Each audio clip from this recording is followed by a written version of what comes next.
Hey everybody, it's Danny. Well, I'm on my way down to Tampa this morning. Gonna look at a frame for my 55 Chevy. The guy supposedly got one that's, got all the suspension redone, 4-link rear, and new gas tank, things like that. So I got up bright and early and started making my way down. So I'm about an hour and 45 minutes away, and we're gonna get down there and check this frame out, and hopefully if it's decent, strike a deal up and come home with that frame so I can change out that crappy frame that's on my 55 right now. I mean, it's not, the frame I have is not rusted or nothing. It's just somebody subframed it with a first gen Camaro subframe, and it's not, definitely not something I want to go with. I was going to do the gasser, but I decided to not go that route just because of Mary, and that being more bouncy and harder for her to get up into. So probably just take that 55 two-door and build a nice cruiser out of it, and something that handles good. So all right, well, I'm gonna get back on the road here, put about another 150 miles to get down there and check it out and see what she looks like. So all right, we'll check back. Well, here I am on my way back home, just gassed up, headed back north to Jacksonville, but don't know, can't really see it on the trailer back there all that well. But I bought the frame, got it at what I feel is a pretty good deal for everything that's on it. So gave me some extra stuff as well. So yeah, once we get back home and I get the chance, I'll show y'all a look at the frame and talk about plans for my 55 two-door. So yeah, now just time for this boring drive home. See y'all after a while. Yeah, hey everybody, it's the next day. Frame's still on my trailer.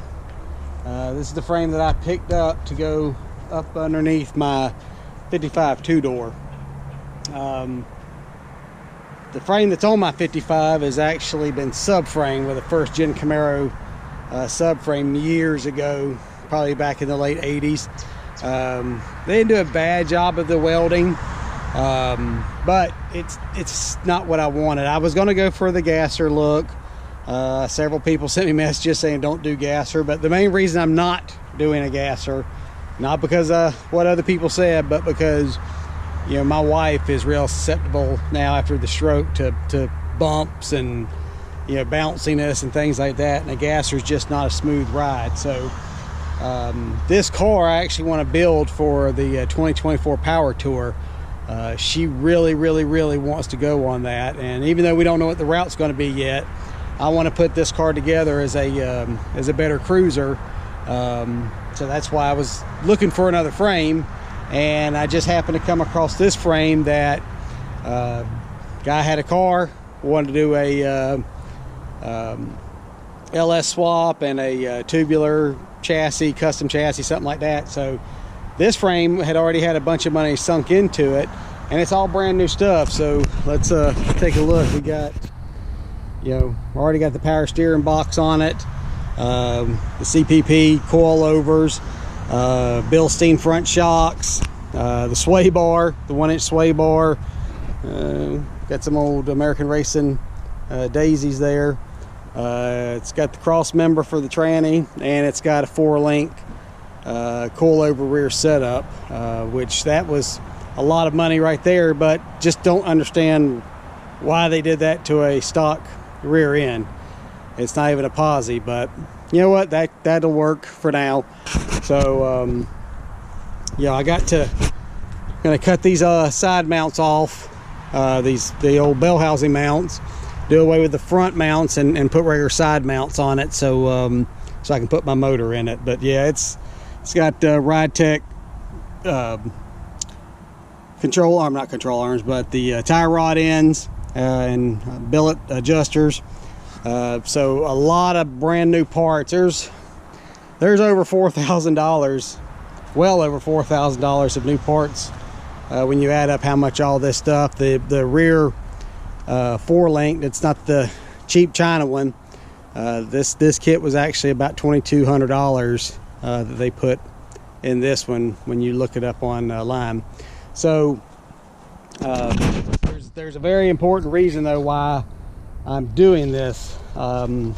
This car, this yellow 55 of mine, it's a good solid body on this car. It's not rotted out, but the frame, I have no clue why they did that first gen Camaro, because there was really, it's rear steer. Yeah, it gave them disc brakes and all, but like I said, it's just not my cup of tea. It's got hydraulics that they put on the front to control ride height. Yeah, it's just, I don't like it. It's not the look I'm going for. This was a late 80s deal when they put this car together. I mean, this car screams late 80s, early 90s build, especially how they painted everything the same color as the car, and some of the other things done. But so yeah, I'm going to take the two and make one, get this other frame out from underneath it, and you know, get the new one under it. But I've got a Chevy 350. I've got a donor vehicle that's got a great running 350 with a 4L60E transmission that's going to go in this car. But unfortunately, my 4-door Bel Air with the LS swap's going to have to go. I'm going to have to sell it.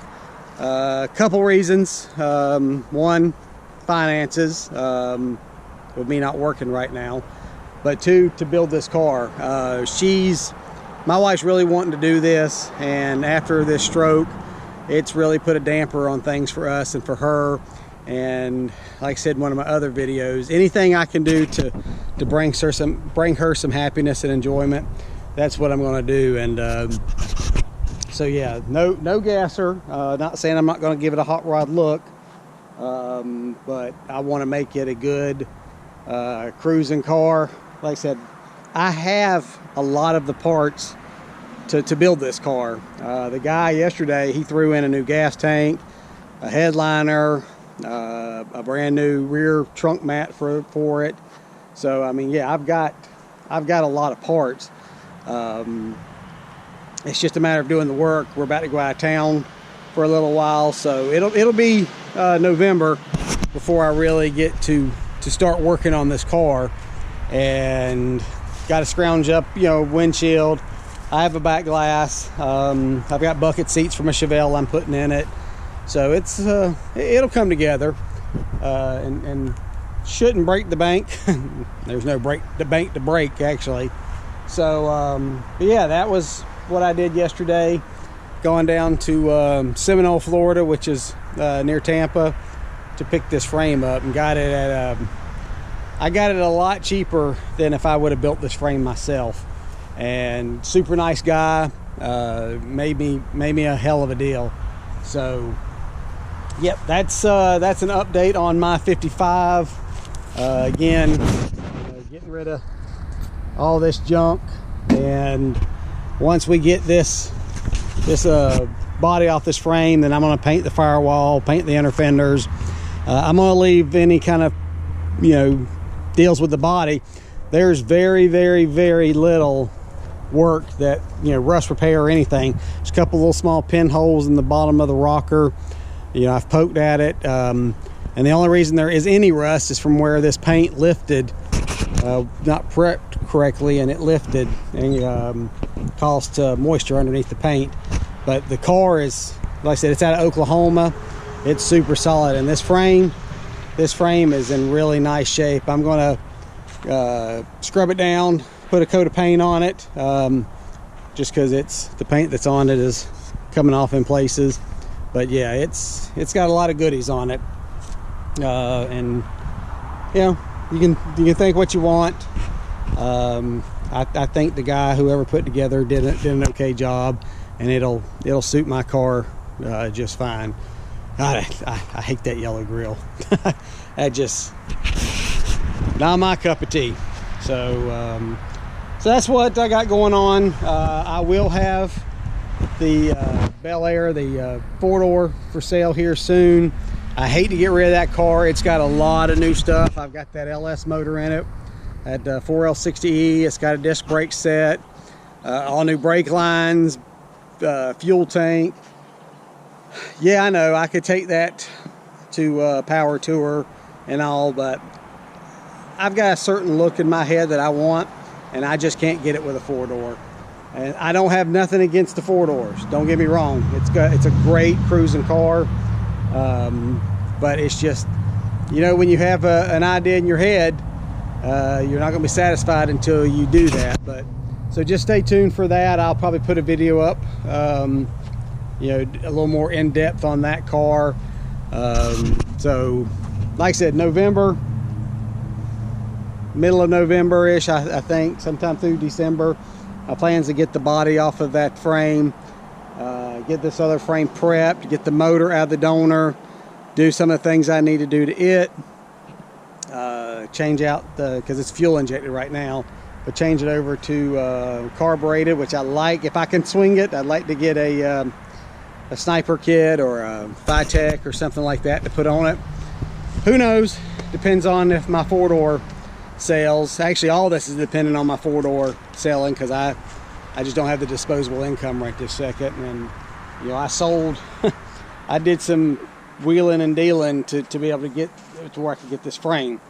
So but yeah, that's what I got going on right now. So stay tuned. This will be a build coming soon.